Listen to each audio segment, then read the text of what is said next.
Giulio Cesare Procaccini was an influential Italian painter and sculptor who played a significant role in the transition between Mannerism and early Baroque. Born in Bologna into an artistic family, Procaccini was the son of Ercole Procaccini the Elder, a prominent Mannerist painter and art teacher.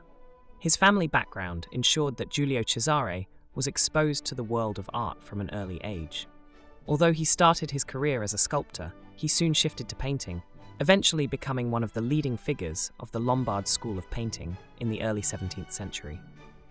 Giulio Cesare Procaccini was born at a time when Bologna was a flourishing artistic centre, home to renowned artists such as the Carracci family, who were pioneering a new, naturalistic style that would influence the Baroque period.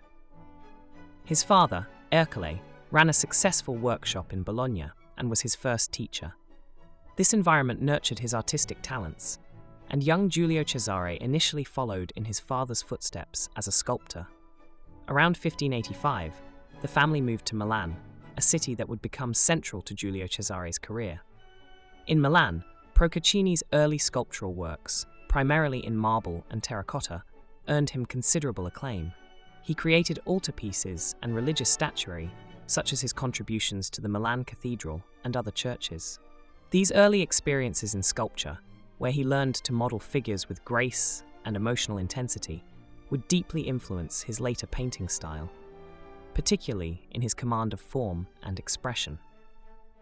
Though initially known for his work in sculpture, Procaccini made a decisive shift to painting around 1602, when demand for religious artworks in Milan surged. The Counter-Reformation, a movement led by the Catholic Church to counter Protestantism, encouraged an artistic focus on religious themes that could inspire devotion and awe. This context provided Procaccini with numerous commissions for religious altarpieces, frescoes, and paintings. His early paintings retained the elegance and grace of Mannerism, but he began adopting the more dramatic, emotional qualities that would characterize early Baroque art. His work was notable for its vibrant color palette, dynamic compositions, and the intensity of the emotions expressed by his figures. Many of his religious paintings, such as the Martyrdom of Saint Agnes and Christ at the Column, feature vivid contrasts of light and dark, which enhance their emotional impact, a precursor to the dramatic chiaroscuro that would become synonymous with the Baroque. Procaccini was deeply influenced by the prevailing styles of the late Renaissance and Mannerism, particularly the work of Correggio and Parmigianino. Like these artists, Procaccini often depicted his figures with elongated proportions and a sense of ethereal grace. His work also absorbed the influences of the Carracci brothers, particularly Annibale Carracci, who championed a return to naturalism and emotional directness in art, rejecting the artificiality of late Mannerism. Procaccini's shift from Mannerism toward a more Baroque sensibility became apparent in his use of more naturalistic forms and his dramatic, theatrical compositions. His figures are often caught in moments of intense spiritual ecstasy or suffering, rendered with swirling drapery and dynamic gestures that convey movement and emotion. This stylistic evolution aligned him with the early Baroque, even though he never fully abandoned the elegant refinement of his Mannerist roots. Among his notable works is the Holy Family with Saint John the Baptist, which demonstrates his ability to combine tenderness and grandeur in religious scenes. His Lamentation of Christ is another powerful example, capturing the anguish of the figures through carefully modeled expressions and a composition that draws the viewer into the emotional core of the scene.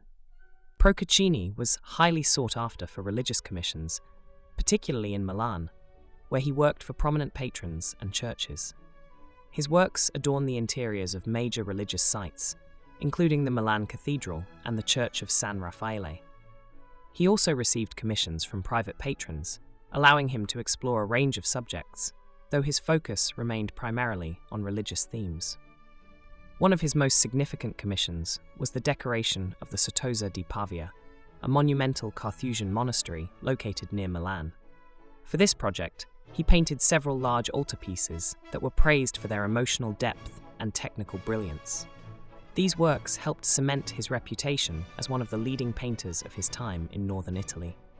In addition to his success in Milan, Procaccini's reputation spread to other parts of Italy and even abroad. He was invited to work on prestigious commissions in Genoa and Parma, and his works were highly regarded in Spain, where they influenced the development of Spanish Baroque painting.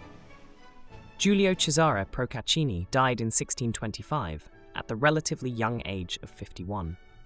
Despite his relatively short career, his influence on Italian Baroque painting was significant. His work bridged the gap between the refined elegance of Mannerism and the emotional intensity of Baroque, helping to shape the visual language of religious art in the early 17th century. His paintings continued to be admired for their technical skill, emotional power, and innovative use of color and composition. In many ways, Procaccini's work exemplified the ideals of the Counter-Reformation, where art was used as a vehicle for inspiring faith and devotion. His legacy can be seen in the work of later Baroque painters, both in Italy and across Europe, who drew on his expressive use of light, color, and form to create their own powerful religious narratives. Though not as widely known today as some of his contemporaries, Giulio Cesare Procaccini remains an important figure in the history of Italian art, particularly for his role in transitioning from Mannerism to Baroque. His works are held in collections around the world, including major museums in Italy, Spain, and the United States, where they continue to be appreciated for their beauty and emotional resonance.